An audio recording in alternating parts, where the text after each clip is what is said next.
Esiet sveicināti laikapziņā.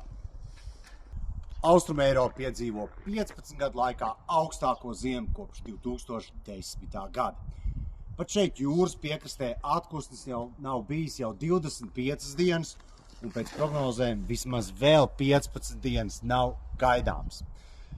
Turpmākās dienas ļoti augstas. Lielā daļā Latvijas pat dienas laikā gaisa temperatūra būs zem -20 grādiem, šeit zem -15, un naktīs tuvosies -30, -35 grādiem. Lai gan -30 grādu sals bija pirms 2 gadiem, tas bija ļoti īslaicīgs. Tagad sals ir noturīgs. Arī Ziemeļamerikā ļoti augsti. Ņujorkā Hudzonas upe ar ledu pārklājusies, un tur prāmjiem ir vajadzīgi ledlauži. Un tas katru gadu nenotiek.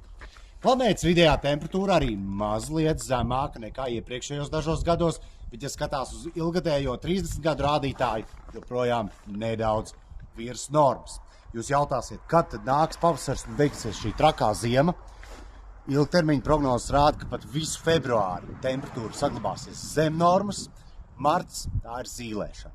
Tātad būs vismaz 2 mēneši bijusi kārtīga ziema un viens no ilgākajiem salu periodiem bez atkušņa Latvijā arī kopš 2010.